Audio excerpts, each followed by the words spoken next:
ಪಕ್ಷ Muslim league ಆಗಿ convert ಆಗತೈತೇನು? Assam ಒಳಗ ಕಾಂಗ್ರೆಸ್ ಮರ್ಯಾದೆ ಉಳಿಸಿದವರೆಲ್ಲಾ ಮುಸ್ಲಿಮರು. ಬಂಗಾಳದಾಗೂ ಕೂಡ ಗೆದ್ದಿರೋ 2 ಸೀಟು ಮುಸ್ಲಿಮರದು. ಪೂರ್ವ ಭಾರತದಾಗ ಕಾಂಗ್ರೆಸ್ ಅನ್ನ ಹಿಂದೂಗಳು ಮರಿಲಾಕತ್ತಾರ. ಮುಂದಿನ ದಿನದಾಗ ಕೇರಳದಾಗೂ ಅದೇ ಸ್ಥಿತಿ ಬರ್ತದ.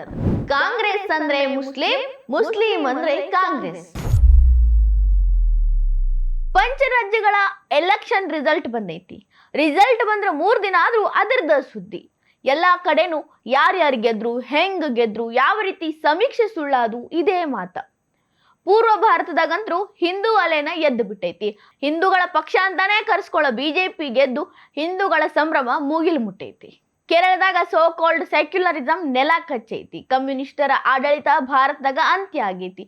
ನಟ ನಿಜ ಜೀವನದಾಗೂ ನಟ ಆಗಿ ಟಿವಿಕೆ ಪಕ್ಷ ವಿಜಯ್ ಮುಂದಾಳತುದಾಗ ಗೆದ್ದು ಬೀಗತೈತಿ. ಇದೆಲ್ಲದರ ಮಧ್ಯ ಕಾಂಗ್ರೆಸ್ ಪಕ್ಷದ ಬಗ್ಗೆ ಚರ್ಚೆ ಬ್ಯಾರೆ ರೀತಿನ ಆಗಾಕತ್ತೈತಿ. ಅದೇನು ಅಂದ್ರ ಕಾಂಗ್ರೆಸ್ ಪಕ್ಷ ಸ್ವಾತಂತ್ರ್ಯ ಹೋರಾಟದಾಗ ಮುಂದಾಳತ್ವ ವಹಿಸಿದ ಪಕ್ಷ.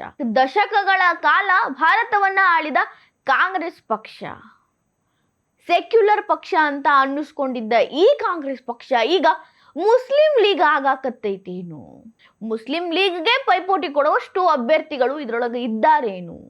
ಈ ರೀತಿಯ ಚರ್ಚೆ ಬೆಳಕಿಗೆ ಬರತೈತಿ. ಇದು ಎಲ್ಲಿಂದ ಸ್ಟಾರ್ಟ್ ಆಯ್ತು ಅಂದ್ರ ಅಸ್ಸಾಮಿಂದ. ಅಮಿತ್ ಮಾಳವಿಯ ಗೊತ್ತಲ್ರಿ ನಿಮ್ಗ?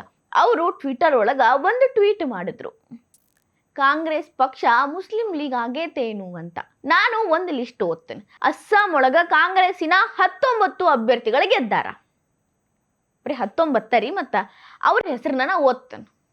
MD ಅಶ್ರಫುಲ್ ಇಸ್ಲಾಂ ಶೇಖ್, ಅಬ್ದುಲ್ ಶೋಭಾನ್ ಅಲಿ ಸರ್ಕಾರ್, ಬೇಬಿ ಬೇಗಂ, ವಜೇದ್ ಅಲಿ ಚೌಧರಿ, ಮಹಿಬೂರ್ ರಹಮಾನ್, ಅಫ್ತಾಬುದ್ದೀನ್ ಮೊಲ್ಹಾ, ಅಬ್ದುಲ್ ಕಲಾಂ ರಶೀದ್ ಅಲಾಂ, MD ನರುಲ್ ಇಸ್ಲಾಂ, Abdul Rahim Ahmed, Zakir Hussain ಸಿಖಾದಾರ್, ರೇಕಿಬುದ್ದೀನ್ Ahmed, doctor ಅಸೀಬ್ Mohammed ನಜರ್, Noorul HUDA, ತಂಜೀಲ್ Hussain, doctor Joy Prakash Das, ಅಮಿನುಲ್ ಹಕ್ ಲಸ್ಕರ್, ಜುಬೇರ್ ಅನಾ ಮಜ್ಮುದರ್, ಜಾಕರಿಯಾ ಅಹಮದ್, ಅಮಿನುರ್ ರಶೀದ್ ಚೌಧರಿ.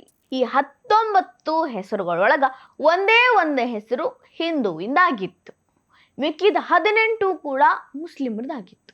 ಅಸ್ಸಾಂ ಒಳಗ ಕಾಂಗ್ರೆಸ್ 99 ಸೀಟಿಗೆ ಪೈಪೋಟಿ ಮಾಡಿತ್ತು. 99ರೊಳಗ 19 ಸೀಟನ್ನ ಮಾತ್ರ ಇವರು ಗೆಲ್ಲಕ್ಕೆ ಸಾಧ್ಯ ಆಯಿತು. ಅದು 99 ಸೀಟ್ ಒಳಗ 19 ಗೆದ್ದಿದ್ರೊಳಗ ಇವ್ರ ಮಾನ ಮರ್ಯಾದೆ ಉಳಿಸಿದ್ದು 18 ಮಂದಿ ಮುಸ್ಲಿಂ ಅಭ್ಯರ್ಥಿಗಳು. ಈ ಲಿಸ್ಟ್ ನೋಡಿದ್ರೆ ಏನ್ ಅರ್ಥ ಆಗ್ತೈತ್ರಿ? ಕಾಂಗ್ರೆಸ್ ಮರ್ಯಾದೆ ಉಳಿಸಿದ್ದು ಮುಸ್ಲಿಮ್ರೆ ಅಂತ ಅನ್ಕೊಂಡ್ರೂ ಕೂಡ ಅಸ್ಸಾಂ ಒಳಗ ಹಿಂದೂಗಳು ಕಾಂಗ್ರೆಸ್ ಇಂದ ದೂರ ಆಗಕತ್ತಾರೆ. ಹಿಂದೂಗಳು ನಿಂತಿದ್ರೂ ಕೂಡ ಅವರಿಗೆ ಓಟ್ ಹಾಕಾಕ ಯಾಕೆ ಅಸ್ಸಾಂ ಮಂದಿ ಹಿಂದೆ ಜರಿಯಾಕತ್ತಾರ? ಬಿಜೆಪಿ ಒಳಗಿರೋ ಹಿಂದೂಗಳಿಗೆ ಓಟ್ ಹಾಕಾಕ ಮುಂದೆ ಬರೋ ಹಿಂದೂಗಳು, ಅಸ್ಸಾಮಿನ ಹಿಂದೂಗಳು ಕಾಂಗ್ರೆಸ್ ಒಳಗಿರೋ ಹಿಂದೂಗಳನ್ನ ಯಾಕೆ ಬಿಗದಪ್ಪುವರು?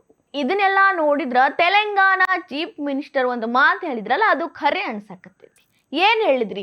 ಕಾಂಗ್ರೆಸ್ ಅಂದ್ರೆ ಮುಸ್ಲಿಮ್ರು, ಮುಸ್ಲಿಮ್ರಂದ್ರೆ ಕಾಂಗ್ರೆಸ್ಸು ಅಂತ. ಅದ್ ಯಾಕೋ ಹಂಗೇ ಆಗಾಕತ್ತೈತಿ ಅನ್ಸಕತ್ತೈತಿ.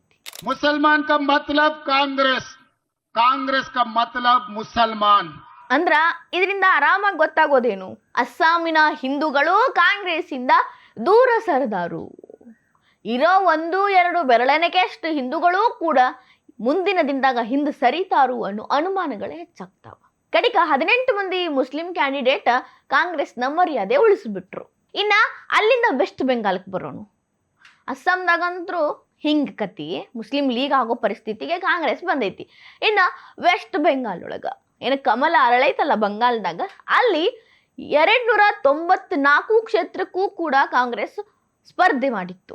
ಅಲ್ಲಿ ಕಾಂಗ್ರೆಸ್ ಪಾಲಿಗೆ ಒಲಿದಿದ್ದು 2 ಸೀಟ್. 2 ಸೀಟ್ ಒಳಗೂ ಕೂಡ ಇರೋ 2 ಕೂಡ ಮುಸ್ಲಿಂ ಅಭ್ಯರ್ಥಿಗಳು. ಗೆದ್ದಿರೋ ಮುಸ್ಲಿಂ ಅಭ್ಯರ್ಥಿಗಳು ಅಲ್ಲೂ ಕೂಡ ಕಾಂಗ್ರೆಸ್ನ ಸ್ವಲ್ಪ ಮಟ್ಟಿನ ಮಾನ ಮರ್ಯಾದೆ ಉಳಿಸ್ಯಾರ. ಅಲ್ಲಿ ಅವರಿಗೆ ಕೈ ಹಿಡ್ದಿದ್ದು ಮುಸ್ಲಿಮರೇ. ಈ ಕತೆ ನೋಡಿದ್ರ ಪೂರ್ವ ಭಾರತದಾಗ ಕಾಂಗ್ರೆಸ್ ಇಂದ ಹಿಂದೂಗಳು ಸಂಪೂರ್ಣವಾಗಿ ದೂರ ಸರಿದು ಬಿಟ್ಟಾರ. ಇದು ಕಾಂಗ್ರೆಸ್ಗ ಯಾವ ರೀತಿಯ ಹೊಡೆತ ಕೊಟ್ಟೈತಿ? ಇದ್ರ ಬಗ್ಗೆ ಕಾಂಗ್ರೆಸ್ ಚಿಂತನೆ ಮಾಡಬೇಕಾಗೈತಿ. ಹಿಂದೂಗಳಿಗೆ ಕಾಂಗ್ರೆಸ್ ಒಳಗ ಹಿಂದೂಗಳಿಗೆ ಭವಿಷ್ಯ ಇಲ್ಲ ಅನ್ನೋದು ಗೊತ್ತಾಗೈತಿ. ಇದು ಅಸ್ಸಾಂ, ಪಶ್ಚಿಮ ಬಂಗಾಳದ ರಿಸಲ್ಟ್ ಇಂದ ಗೊತ್ತಾಗಕತ್ತೈತಿ. ಇನ್ನ ದಕ್ಷಿಣ ಭಾರತ, ಕೇರಳದಾಗ ಕಮ್ಯುನಿಸ್ಟರ ಆಡಳಿತ ಅಂತ್ಯ ಮಾಡಿ ಕಾಂಗ್ರೆಸ್ ಭರ್ಜರಿ ಜಯ ಗಳಿಸೈತಿ.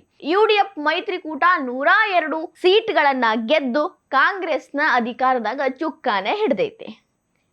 ಕಾಂಗ್ರೆಸ್ ಇದೇ UDF ಒಳಗಿರುವಂತ ಒಂದು ಪಕ್ಷ. ಕಾಂಗ್ರೆಸ್ ಮೈತ್ರಿಕೂಟದ ಈ UDF ಒಳಗ 102 ಕ್ಷೇತ್ರ ಗೆದ್ದೈತೆ ಅಂತ ಏನು ಹೇಳಿದ್ನಲ್ರಿ, ಅದ್ರಾಗ 63 ಸೀಟನ್ನ ಕಾಂಗ್ರೆಸ್ ಗೆದ್ದೈತಿ. ಇಂಡಿಯನ್ ಯೂನಿಯನ್ ಮುಸ್ಲಿಂ ಲೀಗ್ 22 ಸೀಟ್ ಗೆದ್ದೈತಿ. ಈ 22 ಸೀಟ್ ಒಳಗ ಇರೋರೆಲ್ಲ ಮುಸ್ಲಿಂ ಅಭ್ಯರ್ಥಿಗಳ. ಇನ್ನ ಕೇರಳ ಕಾಂಗ್ರೆಸ್ 7 ಸೀಟ್ ಗೆದ್ದಾರ. ಇದ್ರೊಳಗ ಮುಸ್ಲಿಂ ಕ್ರಿಶ್ಚಿಯನ್ ಸೇರಿ 7 ಸೀಟ್ ಇದ್ದಾವ. ಇನ್ನು ಉಳ್ದಂಗ ಇನ್ನೊಂದು 2-3 ಲೋಕಲ್ ಪಕ್ಷಗಳದಾವ. ಅದ್ರ ಎಲ್ಲಾ ಲೋಕಲ್ ಪಕ್ಷಗಳ ವತಿಯಿಂದ ಒಂದು 10 ಸೀಟ್ ಬಂದಾವ. ಟೋಟಲ್ ಕಾಂಗ್ರೆಸ್ ಮೈತ್ರಿಕೂಟದಾಗ 102 ಸೀಟ್ ಬಂದಾವ.